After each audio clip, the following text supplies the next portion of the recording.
Bom dia, boa tarde, boa noite, pessoal. Estamos aqui hoje para mais um episódio da temporada de podcast, videocast, como você preferir chamar, de inovação e ESG, uma parceria do Hub de Inovação e Empreendedorismo Paulo Cunha, do INSPER e da Monkey. Estou aqui com o Rodrigo Amantea, meu parceiro de sempre, em todos os episódios. E hoje temos uma convidada muito especial, com muita história para contar, que eu vou deixar o Rodrigo apresentar. Opa, por favor. Obrigado, Rodrigo, para participar desse podcast. Quase é um pré-requisito de chamar Rodrigo, né? Brincadeirinha. Eu sou o Rodrigo Amantea, professor do INSPER e head do Hub de Inovação e Empreendedorismo Paulo Cunha. A gente está aqui com a Carla Crippa, da Ambev. Obrigado por estar com a gente. Eu vou deixar você se apresentar, né? Melhor do que eu tentar fazer isso, que vai ser difícil.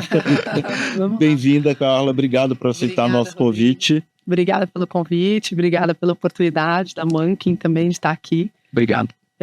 Bom, contar um pouquinho aí da minha história. Eu sou vice-presidente de Impacto e Relações Corporativas na Ambev, estou lá há quase 11 anos. Tenho uma carreira muito diferente disso, eu falo que eu tenho uma outra vida do passado. Eu me formei em Direito, sou advogada, trabalhava em escritório, em algum momento aquilo não era mais suficiente, fiz uma mudança, uma guinada aí de carreira, comecei a trabalhar com sustentabilidade na Ambev, isso já há quase 10 anos, e me apaixonei, assim, assuntos incríveis e aprendendo coisa nova, projeto de água, de reciclagem, de impacto social, depois diversidade, carbono, enfim, então muito assunto legal, me especializei nisso, e tenho liderado a área lá na Ambev já há alguns anos, então baita prazer estar aqui com vocês também, poder contar um pouquinho sobre isso. Opa, muito legal. Posso fazer a primeira pergunta? Por favor, vamos lá. Bem, eu quase derrubei a gente está explorando nessa série de videocasts a conexão entre inovação e ESG. E eu sempre tenho perguntado, o Rodrigo, para o nosso convidado, assim, sim, enxerga, como a gente enxerga, né, uma super oportunidade, né, de fazer a conexão dessas duas agendas, que normalmente andam de forma independente dentro das organizações. Sim. O que você acha disso? Fala um pouco para nós. Concordo 100%. E eu brinco, eu faço uma brincadeira que o meu sonho é que a minha área deixe de existir na Ambev. E quando a minha área deixar de existir, significa que esse DNA do ESG, sustentabilidade, o nome que a gente quiser dar, né? É porque isso já está nas áreas. Inovação igual. Exato. Área de inovação, se a inovação sair da área de inovação sempre, estamos lascados, não vai para frente. Então isso tem que estar dentro das áreas. E essa visão do ESG junto com inovação, no fim, é o que vai tornar sustentável a própria pauta dentro da empresa. E não tem nada de errado com a filantropia, eu acho que é importante, a gente faz também filantropia, mas no fim, quando o ESG está dentro do business e a gente pensa nisso também como uma alavanca de negócio, seja para resolver problemas da empresa, seja para resolver problemas da sociedade, aí a gente tem a potência. Aí a gente une o que a empresa sabe fazer de melhor, né, com o que o mundo está precisando também. E vou até dar um exemplo disso que você está falando, que foi lá 2017, quando a gente começou a pensar em dar um passo para trás. Ambev, água é muito importante, né? A gente faz bebidas e qualquer cerveja que você beber, ela tem no mínimo 90% de água. Então, a cerveja é feita de água, o nosso negócio é feito de água, o planeta é feito de água, o nosso corpo é feito de água. Então, a gente entende muito bem a importância da água para o nosso negócio e para o mundo. Queremos liderar essa pauta, a gente já fazia muita coisa de água no sentido, até com muita inovação dentro dos muros. Então, eficiência hídrica, ajudando o fornecedor, ajudando os parceiros de negócio, muita coisa disso. A gente falou, quero liderar essa pauta também para fora dos muros. E aí veio uma ideia de, por que não lançar um produto diferente, produto novo, que foi a Água Ama, que é o nosso negócio social, o primeiro negócio social de uma grande empresa no Brasil, junto com o pessoal do Yunus Social Business. Para quem não conhece, Mohamed Yunus, vencedor do Prêmio Nobel da Paz, de Bangladesh, com microcrédito.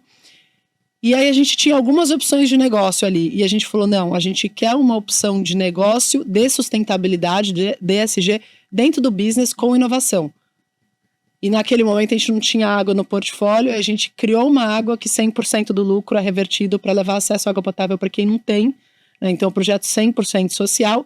E no fim, um monte de coisa veio, porque aí água em lata, que foi a primeira água em lata também do Brasil, uma das primeiras do mundo, porque é super reciclável. Tomei um susto quando se meteu água em lata. Porque não é uma coisa que a gente está acostumado. E mantém muito bem a qualidade. É um produto muito bom para o meio ambiente, né? O alumínio no Brasil, 98% de taxa de reciclagem, altíssima. E aí você começa uma inovação que puxa, porque as pessoas se encantam e se engajam e falam, poxa, eu posso fazer isso então? Porque tá na meta das pessoas, tem que vender água, tem que, né? E tem que engajar. Água, né? É boa, os indicadores delas são muito bons também, pH e todos os indicadores.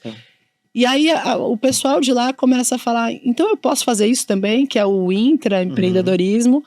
E aí vem um monte de ideia, começa a surgir um monte de ideia, assim, de coisas que eles podem fazer. Então o time de Guaraná tem ideia como que eu uso plástico para ajudar na área de saúde, aí vai um monte de coisa, assim. Então, esse mindset, essa sementinha que é plantada de unir o ESG com a inovação é o que traz essa potência e é o que, no fim, assim, eu acredito que vai dar certo, porque vai criar valor tanto para a empresa quanto para a sociedade, né?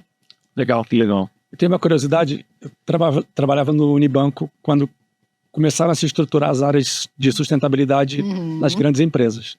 E eu vi isso acontecer lá, que era uma área pequena, com um gerente tomando conta, 2 assistentes, com a missão de fazer aquilo que era salvar o planeta, muito pequeno, numa instituição muito grande. Sim. Eu faço um paralelo que as áreas de inovação hoje, inovação aberta, não pesquisa e desenvolvimento, estão no mesmo momento. As áreas de inovação têm em média 6 anos nas empresas, a gente atende bastante, a gente já fez uma pesquisa sobre isso, e são áreas que estão buscando reputação de algo que vai trazer perenidade para a empresa, que é o futuro a partir de hoje. Eu acho que eu vivi esse momento em 2005, 2006 e estou vivendo agora, e o desafio é muito parecido de assim, como criar relevância para essa área, posto que o resultado é daqui a 5 anos, 10 anos, e a cobrança nessas empresas é num trimestre ou num ano. Como é que foi esse desafio para você?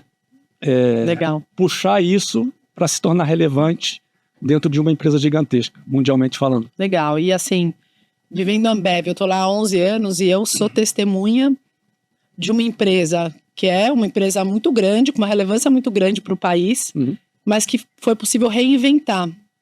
E essa evolução até cultural da empresa que a gente viu, que acho que o Rodrigo observa aí também, um pouco dessa evolução de cultura que a gente conseguiu trazer novos valores. E aí veio essa visão de crescimento compartilhado, veio inovação, tecnologia. Hoje eu tenho mais pessoas na Ambev na área de tecnologia do que eu tenho vendedores. Essa é uma mudança, assim, radical na forma como a gente faz negócio. Eu tenho o Zé Delivery, eu tenho a plataforma Ubis, que é a nossa plataforma B2B. Então, tem toda uma mudança da forma como a gente opera. E é interessante você falar essa pergunta de inovação, porque eu vejo as pessoas que vêm com essa mentalidade de inovação e muito de tecnologia também, já tem uma visão de ecossistema muito bacana. Sim. E eu que sou mais uma profissional da sustentabilidade, essa visão de ecossistema é o que faz, assim, eu tenho uma frase que eu gosto de falar, assim, sustentabilidade ESG é sobre resolver problemas reais. Não é sobre resolver o problema que a própria empresa causa, tampouco resolver um problema que não existe, que ninguém está preocupado. É você identificar onde está o problema e ir lá e resolver. Como que você traz relevância para essa área, que é a sua pergunta? Acho que primeiro, assim, isso tem que estar dentro da forma como a empresa opera. A Ambev é uma empresa movida a resultados. A gente, é claro que se preocupa com curto prazo, mas a gente também se preocupa muito com longo prazo. Tem uma visão de longo prazo muito importante.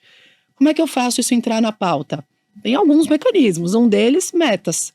Empresa movida a metas, ESG tem que estar na meta dos executivos da empresa. A remuneração variável hoje já é pelo 3º ano que a gente tem o CEO e toda a diretoria executiva com metas, com critérios de ESG.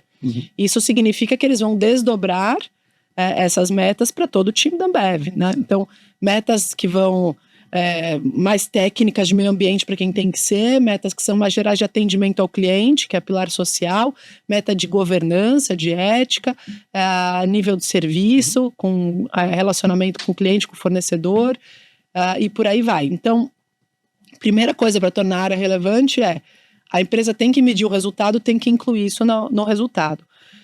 Tem uma outra parte que é engajamento. E aí eu acho que tem o tom vindo de cima de você ter um CEO engajado, que se preocupa com esses temas, que fala. Então, quando tem uma reunião de resultados, a gente tem todo mês lá na Ambev, a reunião de liderança que a gente fala sobre os assuntos de business que a gente tem. Falamos também, tem um tópico lá que a gente passa sobre sustentabilidade, sobre o resultado das nossas ações. Semana passada, a gente estava na nossa convenção anual de vendas, que tem 4.000 líderes da Ambev que participam. Tem um bloco ali para falar de sustentabilidade, tem um bloco para falar de consumo responsável junto com as marcas. Então, trazer relevância é você conseguir fazer de uma forma que não seja apartada, que ela seja transversal e que ela crie valor para o negócio e para a sociedade. Perfeito. E aí é uma consequência, né? É o que você falou de que nem uma vacina, né? Você coloca a vacina numa pessoa e a cura os anticorpos e a cura vai se espalhando pelo corpo. Vai espalhando, é verdade. A cura é difícil. Mas a pessoa não tem... Eu falo que quem trabalha com ESG e com inovação, que é o meu caso, assim, a gente faz aquela vacina que ela injeta um pouquinho de corpo. Assim. Falo, quando precisa a área de inovação estar atuando, é porque o sistema imunológico da organização ele vai expelir completamente aquilo se não tiver um pouquinho de anticorpo, né? Mas curar é complicado, porque é um debate bom, viu? Porque se curar significa que a inovação não está inovando. Não, mas eu acho que é sobre sustentabilidade. Eu acho que tem um desconforto ali. Você vai sempre causar esse desconforto, exatamente. Você sempre vai ter que ser algo que é o corpo estranho. Senão, se você não estiver causando esse desconforto, estiver curado, aí, sei lá, mas eu penso que sempre vai ter esse desconforto. É isso, no fim, assim, eu acredito muito, e aí acho que tem diferentes visões de liderança, mas eu acredito muito numa visão de liderança de provocar a transformação. Se eu estiver num lugar que está tudo perfeito, que está tudo maravilhoso, eu não sei se me engaja tanto. E eu falo que eu tenho muito orgulho da nossa jornada. A gente é uma empresa que está longe de ser perfeita. Tem um monte de coisa que precisa fazer, que precisa transformar, que precisa evoluir. É isso que me move, assim, né? De ver, de gerar essa transformação, esse impacto. E tem esse lugar de desconforto. Porque se você também, se está tudo bem, está todo mundo feliz, é porque dá para provocar um pouquinho mais. Exato. O que dá para rever, o que... Legal. O inovador tem que ter uma característica intrínseca que é viu que o problema está resolvido, que é o que você falou da sua área, né? Meu sonho é que a minha área deixe de existir. Você já está olhando outra coisa que você precisa transformar. Então, eu acho que a vacina resolve por abafar o problema, abafar no sentido de resolver tanta gente curada que o problema deixa de existir, porque está todo mundo culturalmente ou com saúde. E aí você parte para um outro desafio. O que eu vejo, assim, tem um exemplo muito do que aconteceu na pandemia.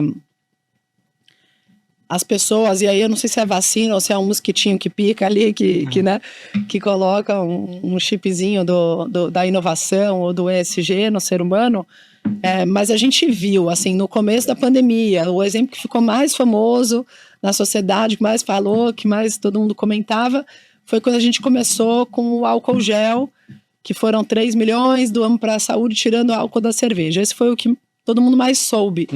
Mas esse foi só um começo, assim, foi uma faísca que eu tinha.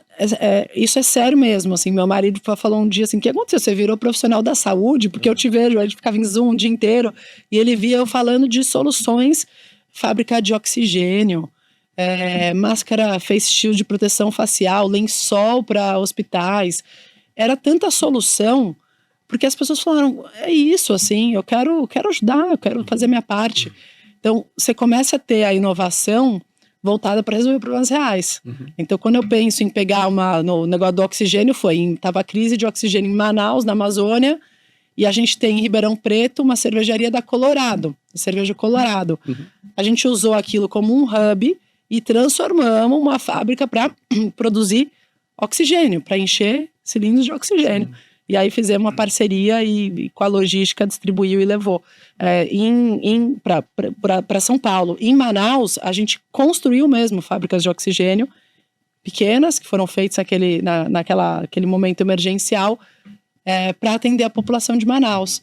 Então foram 2 soluções assim, de oxigênio que acho que eu nunca na vida imaginar que a Ambev ia fazer oxigênio em uma cervejaria. A gente fez um webinar na pandemia, né? E esse caso de vocês, né, ficou bem emblemático, né? Que foi mão na massa, né? Porque chamava exatamente assim, mão no bolso e mão na massa.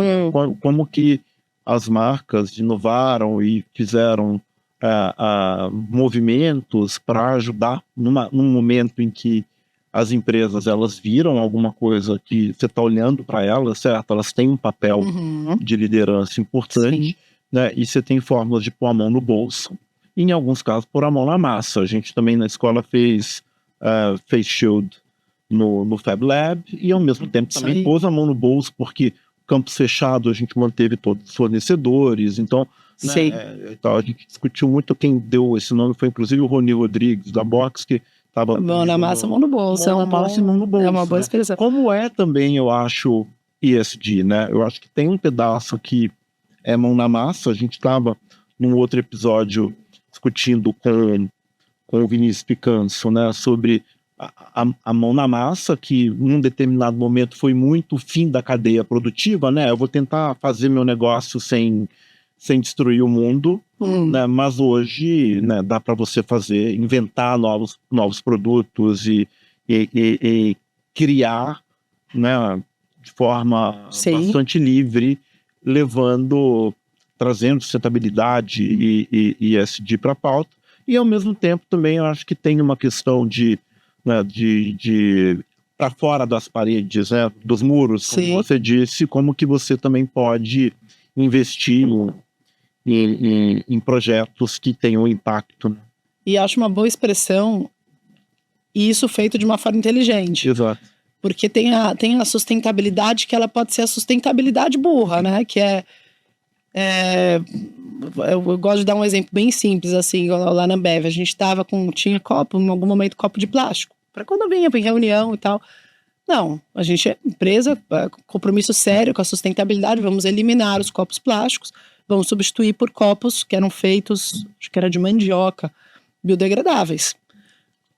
A conta não vai fechar, não vai ter quantidade suficiente, né? Não vai fazer sentido. Essa é a sustentabilidade não eficiente, que não vai durar no tempo. Em algum momento alguém vai cortar isso. Pô, precisa de copo descartável? Aí começamos a colocar os copos grandes, coloca ali a bucha, o detergente, e as pessoas lavam, põe uma caneta, escreve seu nome. Não precisa de copo descartável. Um exemplo bem, bem básico, mas que a sustentabilidade ela leva a isso. E tem vários exemplos, assim. A gente tem uma aceleradora que era a aceleradora 100+, agora a gente renomeou para 100+ Labs. Está na 5ª edição já, desde 2018. O objetivo ali não é premiar. São startups ou negócios já estabelecidos que têm soluções para os principais problemas que a gente vê no planeta. Não é questão do prêmio, até tem um prêmio, mas o mais legal é sair de lá com um contrato garantido com a Ambev ou com outras empresas parceiras que participam também. Quero conhecer. Alguns exemplos, tem muito case legal, já foram mais de 100 startups 100 negócios, na verdade, que foram acelerados nessa aceleradora. Algumas soluções, assim, que saíram de lá. Falei de água com vocês, né? A gente cuida muito de nascente de rio, que são as bacias hidrográficas, para garantir que tenha água não só para a Ambev, para todo mundo que se abastece daquela bacia. Era custoso e nem só o custo, era muito difícil fazer o monitoramento dessas bacias. Tinha que ficar colhendo a amostra, era muito, muito difícil de você comprovar a efetividade do programa Bacias. Aceleramos, quem ganhou na turma do ano passado é a Inspectral, uma empresa que faz todo o monitoramento por satélite, uma solução relativamente simples, mas que eles têm uma metodologia muito legal que faz o monitoramento da bacia inteira por imagem e te traz um relatório, você consegue ver índice de turbidez de água, sedimentação, volume de água na bacia inteira pelo satélite, uma coisa que a gente fazia e era super difícil, demorava pra caramba. Então, a sustentabilidade e a inovação, elas têm que andar juntas. Não existe assim, como que você vai ser sustentável se você não estiver se provocando para fazer as coisas de uma forma diferente, né? Então, é mão no bolso, é mão na massa, mas sempre pensando na eficiência e em algo que vai trazer realmente o melhor resultado. Perfeito. Esse A gente tem exemplo o é selo. sensacional. A Monkey tem o selo de empresa de inovação da Ambev, da área que era do Bruno, agora tá o Marquinhos, o pessoal que a gente falou. Ah, que legal. Todo que legal. ano, é o segundo ou terceiro ano consecutivo que a gente recebe. E aí todo mundo pergunta, mas a Ambev dá dinheiro para vocês? E eu falo, não, é muito melhor, eles dão trabalho. Dá o contrato. Isso viabiliza o meu negócio a partir dos meus princípios, que presta um serviço para as empresas diferenciado, que é o que se compra das startups, e viabiliza a empresa, que a gente estava falando, Sim. a empresa e a economia. Sim. Então faz todo sentido. O que eu acho que é uma preocupação, assim, quando a gente fala disso, que a gente começa a ver, eu fui na última COP em Dubai, uma discussão muito grande do pilar social dentro disso. Porque a inovação com a sustentabilidade, ela anda muito bem e ela está desenvolvida muito bem no eixo ambiental. A gente vê um monte de solução. Só que às vezes isso afasta e deixa de lado muita gente, exclui muita gente. Seja porque não teve acesso a um determinado conhecimento. Inovação a gente vê isso, uma dificuldade às vezes maior de ter determinados perfis de profissionais com diversidade, por exemplo. A gente tem mais dificuldade.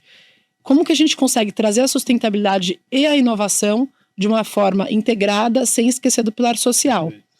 E acho que um compromisso muito grande na Ambev, mas tem várias empresas também pensando dessa forma, de conseguir desenvolver.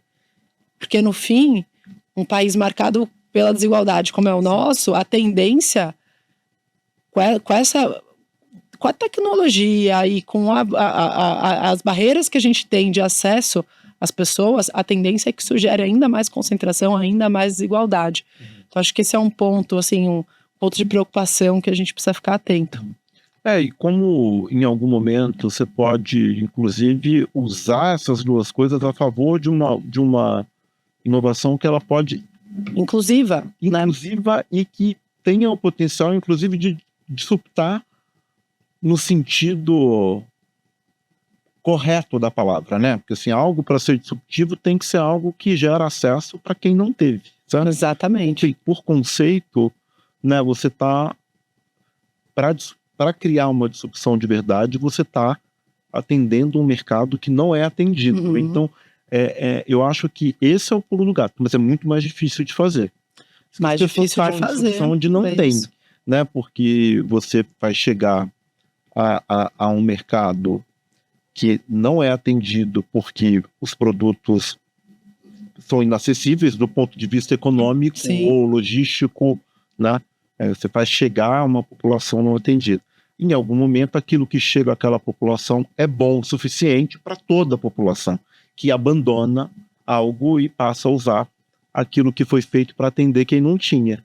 Né? Então, eu acho que esse conceito ele é muito bacana nesse sentido, né? Porque eu acho que ele é inclusivo socialmente. Sim, tem um exemplo que eu gosto, não sei se vocês conhecem a Lemon, que é uma startup, nem sei se eles consideram mais startup, de energia renovável. E quando a gente pensa Ambev, bares, restaurantes, temos mais de 1 milhão de pontos de venda que a gente atende no Brasil inteiro. Uma quantidade gigante deles são bem pequenos, são micro estabelecimentos, pequenos estabelecimentos. Sabe qual é o principal custo desses estabelecimentos? Energia. Deve ser pro freezer. Energia, sim, para refrigeração também. E aí veio essa ideia de por que não energia renovável? É melhor para o planeta. A gente tem o nosso compromisso Net Zero, a gente tem nossas metas também aqui de curto prazo, 2025. Mas mais do que isso, como é que eu ajudo o ecossistema e um pequeno e microempreendedor a conseguir aumentar a margem dele, reduzir o custo e um benefício para o consumidor também. Então, acho que essas soluções, esses negócios que são encontrados e que geram um impacto também social, eles são muito poderosos. Eu vejo essa próxima fronteira, assim, para a gente explorar, sabe? Gerar um impacto social junto. Isso é interessantíssimo. Essa questão social, a gente estava falando num outro episódio também, que as grandes mudanças acontecem no topo da pirâmide, ou nas empresas, ou dentro das corporações, ou iniciativas próprias, que demoram muito para serem reconhecidas para poder escalar. Você tem novidades tipo Uber, que é o mais clássico e mais fácil de falar, que era um mercado mal atendido, de uma hora para outra criou-se uma solução e muita gente se beneficiou. Isso não é sobre sustentabilidade, mas é um caso de exponenciar uma solução. Uhum. Quando você traz isso para sustentabilidade e principalmente para o social, refletindo um pouco, essas iniciativas demoram muito para chegar no mainstream. Sim. E as pessoas, no Brasil principalmente, têm uma necessidade de resolver o problema delas, de fome, de coisas muito básicas, imediatamente. Então, muitos desses negócios demoram muito para serem conhecidos, para serem reconhecidos, para a população comprar e provocar um movimento em prol disso. Tornar acessível para a população geral. Exatamente, que é virar um pouco a chave, né? É como envolver a base da pirâmide Totalmente. na consciência da necessidade de uma mudança de comportamento de todo mundo. E um protagonismo até na solução, na criação Para da poder solução. cobrar em cima. Faz sentido? Tem alguma coisa que vocês estejam fazendo nesse sentido? Totalmente. E eu acho que no fim sentido, né? faz total sentido. Vou te dar um exemplo, mas eu acho que no fim a gente, por muitos, muitos anos como sociedade, o que você chamou de topo da pirâmide, cria soluções para a base da pirâmide. Claro. E a gente está num momento que a gente está vendo o contrário, assim, de dar voz para essa base, de dar protagonismo, de deixar as pessoas mesmo, vocês terem essa liderança, esse protagonismo para criar essas soluções. E aí eu acho que a inovação é realmente o que vai permitir canalizar essa energia toda. Você falou de fome também, eu lembrei de um exemplo, esse é um case que eu gosto muito, chama Comida Invisível. A gente ficou sabendo dessa solução, o que eles fazem, Comida Invisível? Eles conectam estabelecimentos que têm... É evitar o desperdício, no fim. Porque o problema de fome no Brasil, tem vários estudos que mostram, não falta comida, não falta alimento no Brasil. Se você conseguisse resolver o problema do desperdício, você praticamente resolveria ou endereçaria a maior parte do problema. Isso. Então existe uma questão de desperdício. E aí o que a gente ficou sabendo? Que eles tinham criado essa solução para conseguir conectar esses estabelecimentos com capilaridade, ver a comida que, às vezes um restaurante que tem um buffet e que não vai usar aquela comida toda, e destinar, reverter, acondicionar da melhor forma, claro, mantendo a qualidade, e reverter e fazer a doação para quem precisa. Como que a Ambev consegue ajudar nisso? No fim, assim, a gente não consegue entrar em todas as causas, em todos os problemas, a gente tem que escolher o que a gente acha que a gente consegue fazer diferença. E aí, nesse caso, tem a questão logística, que a gente consegue ajudar na distribuição desse alimento, porque às vezes já tem um caminhão que está indo levar produto, que volta vazio, e tem uma questão de conexão com os estabelecimentos, com os restaurantes, com os bares que vão ter um alimento. Sim. E um subsídio também, aí é uma mão no bolso, de conseguir subsidiar também uma taxa para esses estabelecimentos participarem. Então, no fim, essas soluções, quando elas já nascem de um problema social e elas não são do topo para baixo, com uma desconexão, elas são um caminho, assim, elas são realmente onde a gente vai encontrar mais essa energia com potencial de transformação. O Comida Invisível mudou uma lei também, porque era proibido sair do restaurante sem ser pela cozinha ou pela porta, né? Elas entendem tudo, de todas, você vem com um monte de... Não, tem essa dificuldade, elas sabem todas as burocracias, dificuldades, e elas conseguem superar. Eu conheci um grupo em Helsinki, agora, naquele Maria 01, que é um hospital antigo que virou um cubo, parece aqui onde a gente está, só que é feito num hospital do pós-guerra ali, que está no meio da cidade, interessante. Tem cada negócio bacana, e eles têm um pessoal lá que transforma em delivery. Então você tem uma opção de delivery que é, olha, comida boa, né? Antes imagina, o Haskell dá 2 horas da tarde, ele fala, cara, vai jogar tudo isso fora, eu vou fazer algumas opções aqui de menu e vou entregar a um preço super baixo. Obviamente eles não têm problema de fome que a gente tem aqui, né? Um país super uniforme e tal. Mas eu achei super interessante e tão bombando também, assim, né? Porque eu acho que isso é sustentabilidade na veia, né? Acabar com esse desperdício, é um desperdício, né?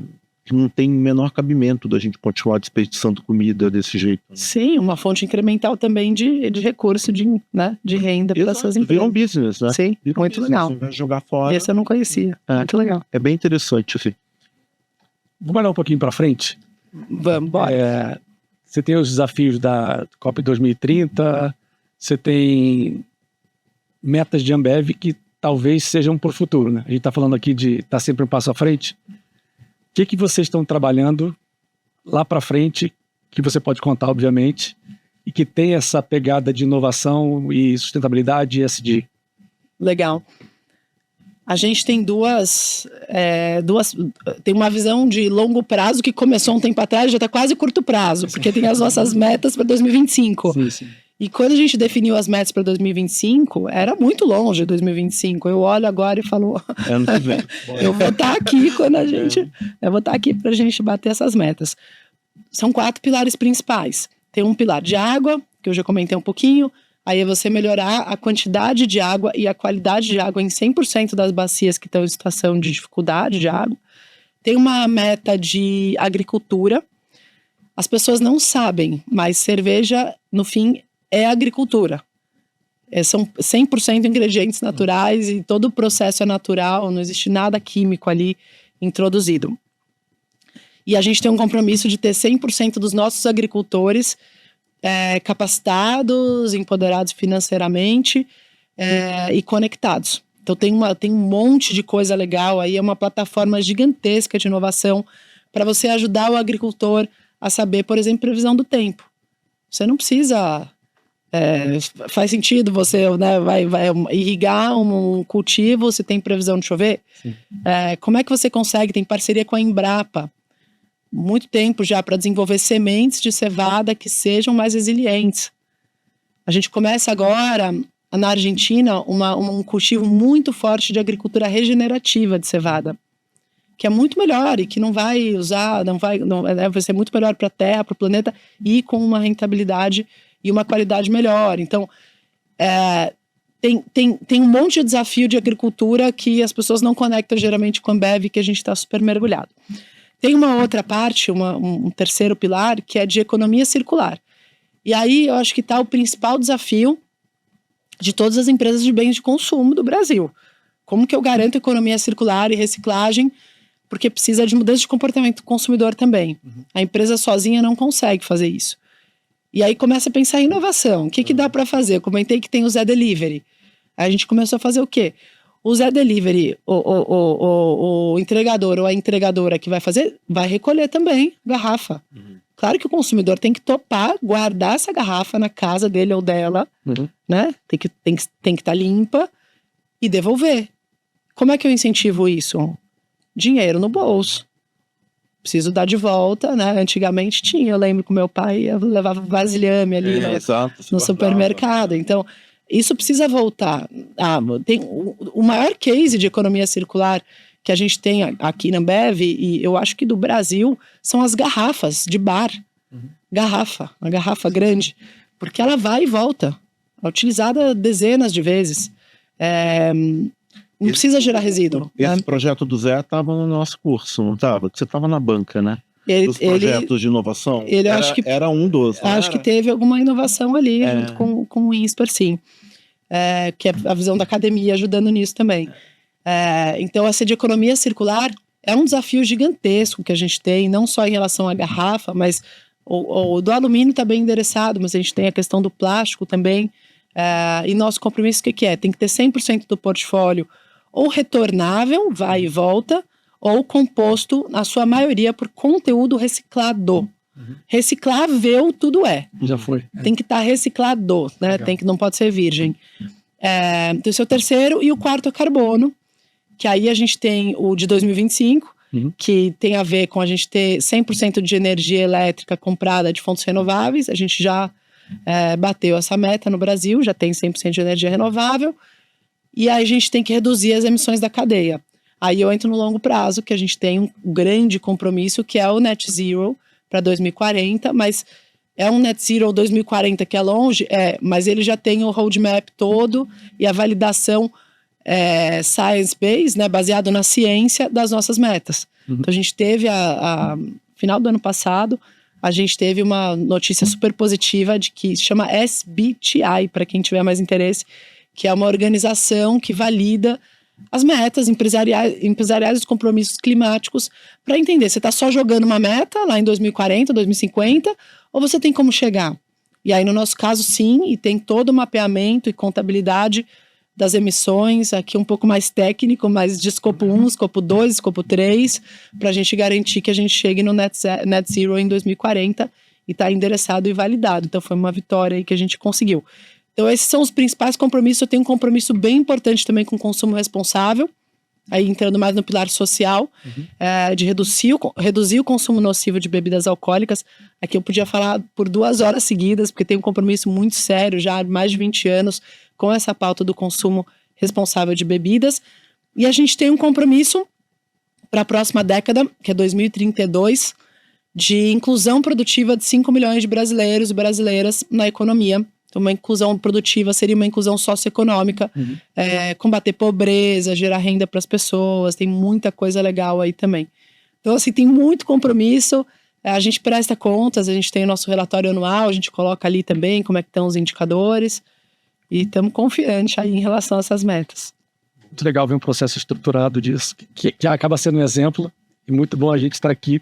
Eles fazem o dever de casa. Dá um trabalho gigantesco, mas no fim, assim, é o jeito certo de fazer, com visibilidade, com transparência, pra gente poder ser cobrado também, porque não adianta jogar um compromisso e aí depois você não fala sobre ele. Né? Exato. Eu queria fazer uma pergunta extrapolando Ambev agora, para Carla, né, que é um profissional de uma executiva, uma liderança nesse tema de ESG. A gente tem debatido muito, assim, que você tem algumas forças que elas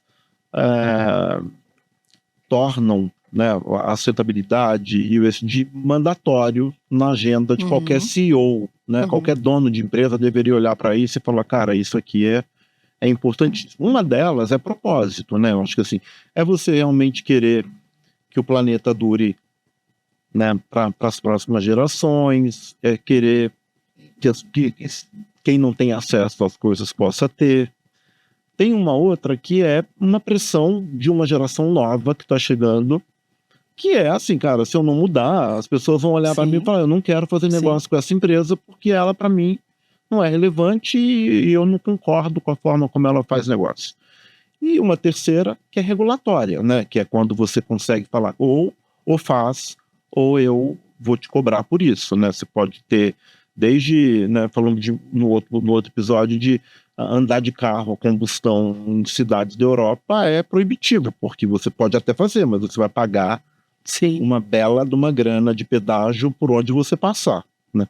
Então, o quanto você acha que, né, esses 3 fatores estão influenciando a decisão de CEOs aí, mundo afora, né, de colocar ESG na agenda, né? Eu gostaria de dizer que o propósito e a vontade genuína deveria ser, né, 100% da influência, né? Mas eu acredito que não. E você? Eu gosto muito desse pensamento que você está falando, porque no fim, assim, ou faz porque acredita, que eu acho que nós 3 aqui, né, a gente acredita que é o certo, que tem que fazer, muita gente também, ou faz porque acha que vai ter uma vantagem para a empresa, ou faz porque não quer ser penalizado. E, sinceramente, eu não sofro pelas razões pelas quais cada um faz. Assim, fazendo, tá tudo certo. Cada um faz pelas suas... Faça, né? Acho que essa é a primeira coisa.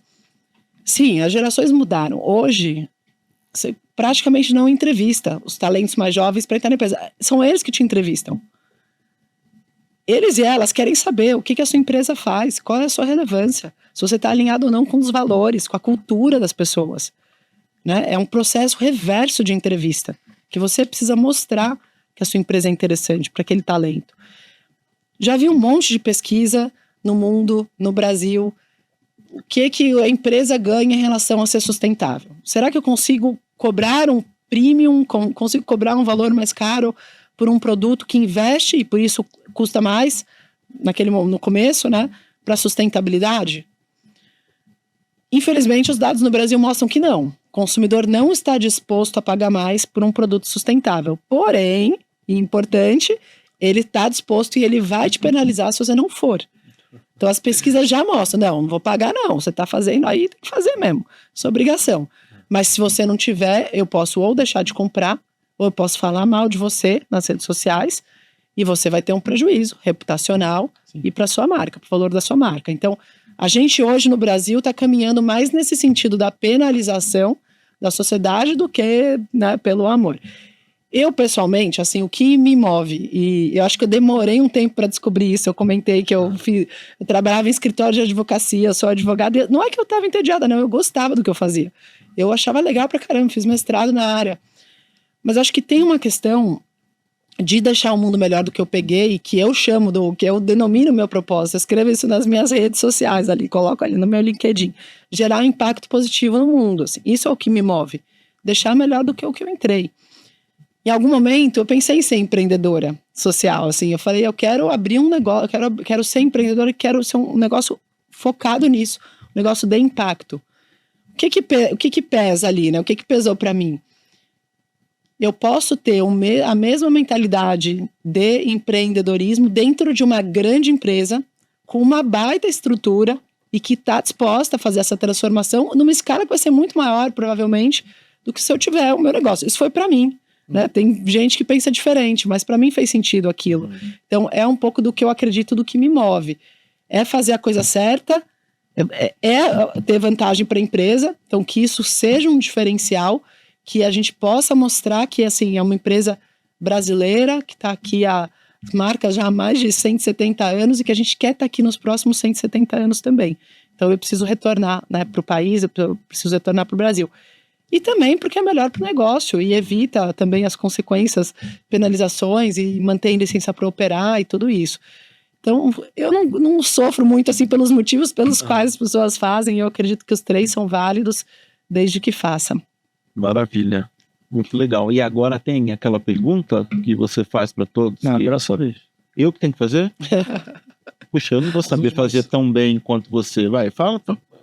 Vai lá. Bom, a gente está caminhando para o final, infelizmente, mas acho que o papo foi bem completo, muito legal.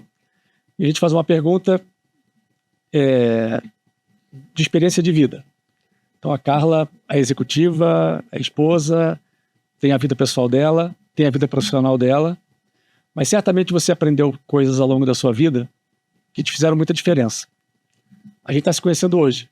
Sim. Então que conselho você daria para mim, que você aprendeu na sua vida, que você acha importante passar para frente? Legal. É uma ótima pergunta, assim, tem tanta coisa, né, que tá vindo aqui na minha cabeça. Eu acho que na medida em que a gente vai crescendo profissionalmente, a gente tem mais medo de questionar, por mais que isso pareça contraintuitivo, porque você tem mais a perder.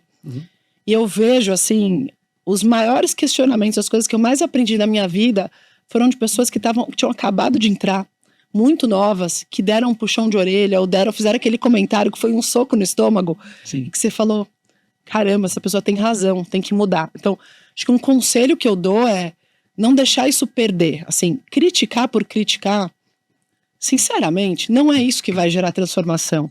A crítica por si só, a gente vê, né? Redes sociais, eu sei que é movido a isso, mas não é isso que vai gerar transformação. O que vai gerar transformação é você ter um interesse genuíno nessa transformação e não ter medo de provocar, de falar. Então, o conselho que eu dou é esse, assim, não tenha medo, vai atrás, assim, se tá tem um sonho, ou tem incomodado com alguma coisa, fala com a pessoa, divide, provoca, né? Não tenha medo de seguir os seus sonhos, não tenha medo de seguir o que você acha que são as verdades para você, porque no fim, assim, eu tô na liderança de uma grande empresa brasileira e eu posso te dar muitos exemplos de casos que foram provocações de pessoas que você vê que estão bem intencionadas e que geraram uma transformação gigantesca. Se essas pessoas tivessem se acovardado e guardado para elas e simplesmente balançassem a cabeça, não ia ter.